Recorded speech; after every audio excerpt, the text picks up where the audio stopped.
哪个不要命的敢砸我窗户？哎呦！你大半夜闯我家院子干嘛？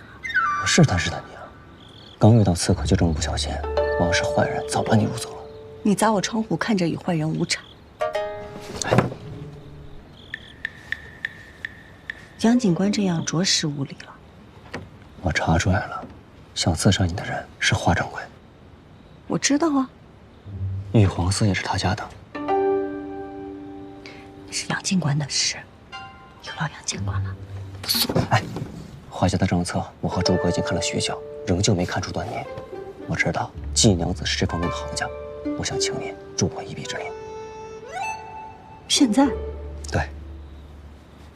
赤子生变，刺杀你的刺客已经死了。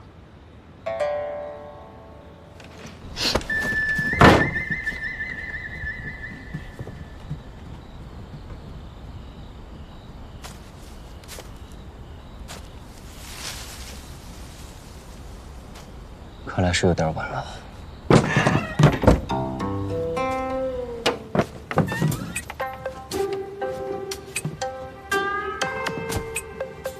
操，差他个底儿朝天！哎，往哪儿去啊？哎，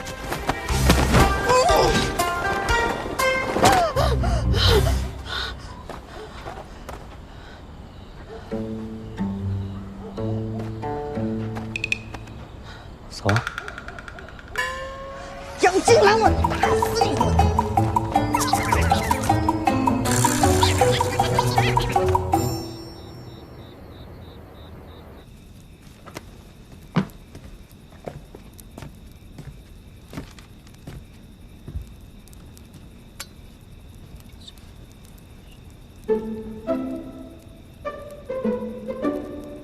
行了，够亮了，当心点，别把账册给烧着了。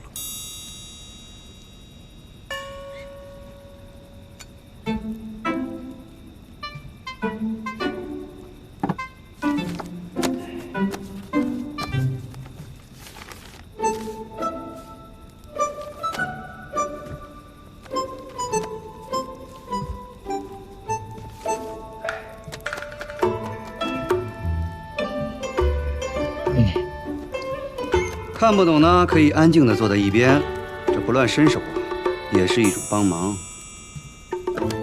说的好像你能看得懂一样。当然了，你想啊，他若真做了坏事，定然有一本私账，怎么会在公账上记录？你知道什么是假账吗？虚虚实实，不会全真，但也不能全假。即便他手里有一本私账，他的公账上也不可能半点痕迹都没有，不然这账抹不平。听起来季娘子很会做假账啊。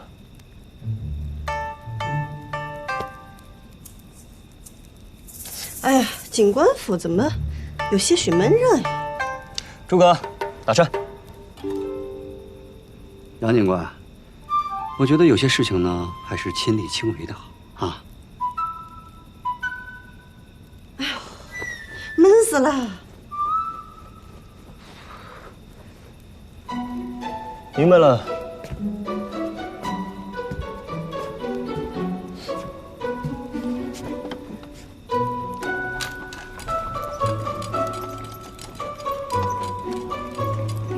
怎么没有风啊？这回可以了吧？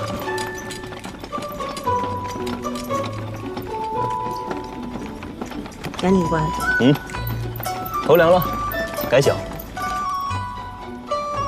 账有问题。发现什么了？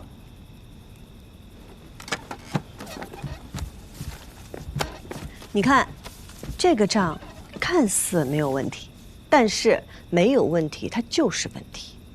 第一，正常人家的账册难免忙中出错，少不了纠正、修改的痕迹，但是这上面却异常整洁。第二，染丝生意难做，家家户户都少不了要在账上动一些脑筋，像花掌柜这种平日里都是雁过拔毛的人物，这账上压根儿就看不出一点偷鸡耍滑的心思，整个账像提前编好的一样。听他这么一说，倒还有几分道理。看这里啊，买了大批生丝，雇沈家缫丝染色，成了废丝，账上亏空。据我所知，沈家经营多年来，还从未出现过把所有的丝全部染废的纰漏。而且以我对花掌柜的了解，出了这样的事情，他就算不去索赔，也一定会想方设法的把那些废丝都卖掉。你们看看这后面的内容。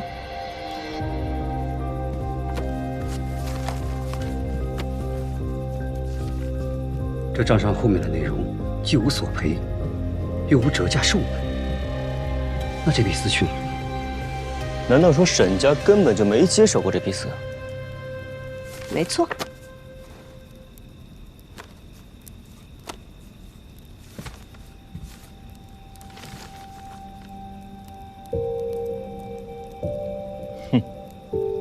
靠走空账这法子，不知道他花家这一年能钻多大的空子来。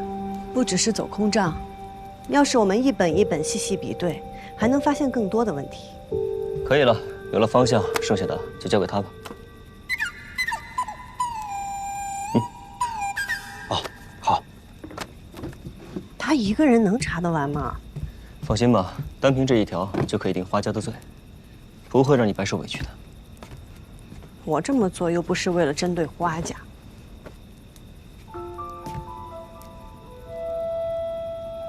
我若告诉你我是真心喜欢蜀锦，不希望有人玷污他，你信吗？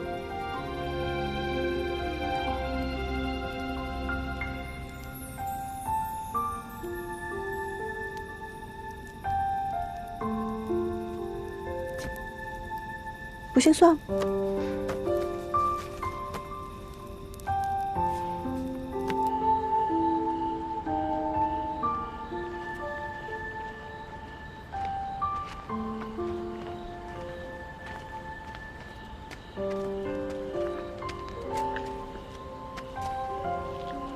来吧，大可不必，我有地方进去。再说了，你进去要是吵到锅盔，他会咬死你的。杨警官就送到这儿。小娘子家的天天增狗动，接应。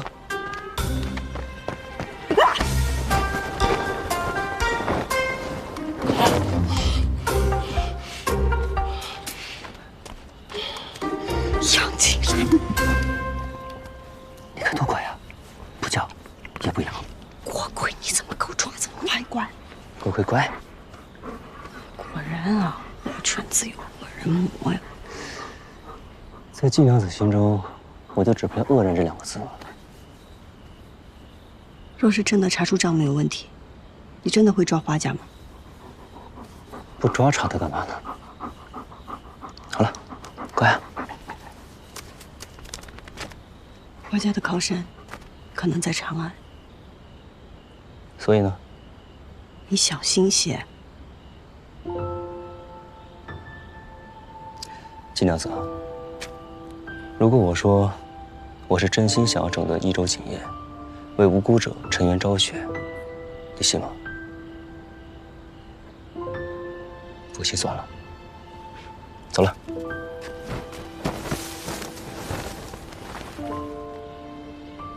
人不是个好人，但似乎是个好官。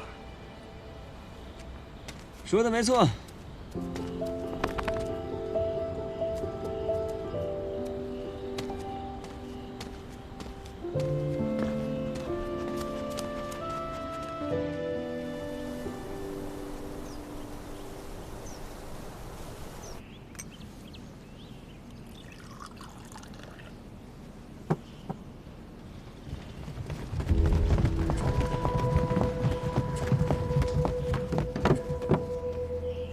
干什么？你们凭什么私闯我花家府邸？花掌柜，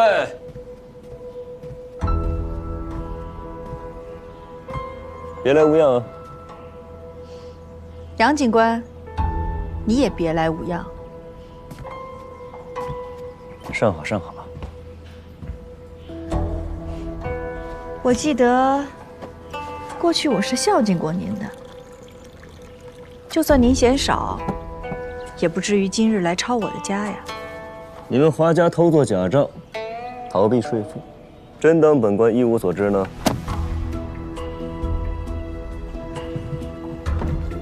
杨警官，没找到华香荣。华长官，人呢？我怎么知道？他平日里就爱在外面鬼混，昨天晚上骂了他几句，他就跑了。不如杨警官替我把人抓来。行啊，那就有劳花掌柜随我先走一趟吧，请吧。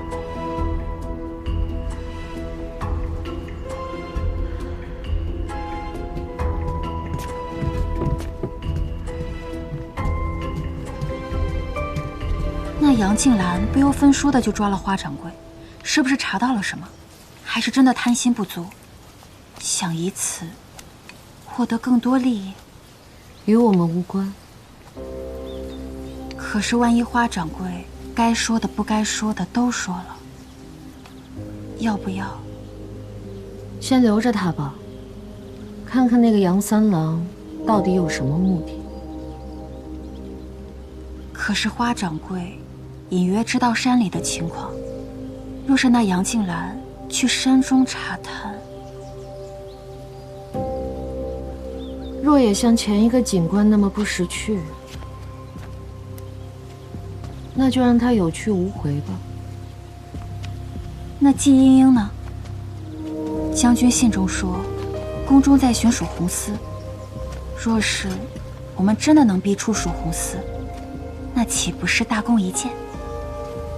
季辉南死后，全益州盯了季家这么多年，可有盯到些什么？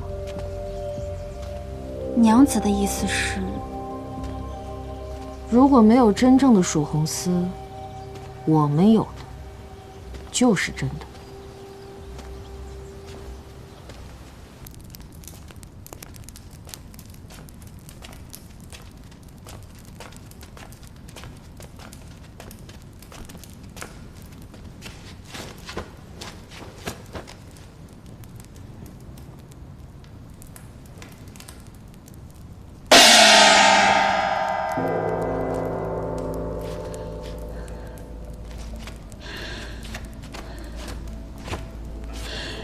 杨警官，求你放过我吧。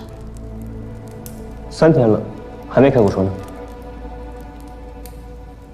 我曾听人说啊，这人如果长时间睡眠不足，轻则疯癫，重则暴毙。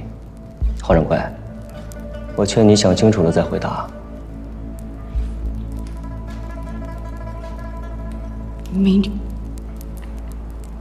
民女昭，民女贪财，又忌惮季莺莺的才华，所以故意捏着季家的债务，想借此打压季家。陷害季耀庭也是民女布的局，为的是逼季莺莺放弃赵家老太爷的推娶机会，收下季家做母仆。后来季莺莺染出了心色，民女才一时鬼迷心窍，做出了买凶杀人的勾当。民女知道错了，求杨警官看在季莺莺并无大碍的份上，饶民女一命。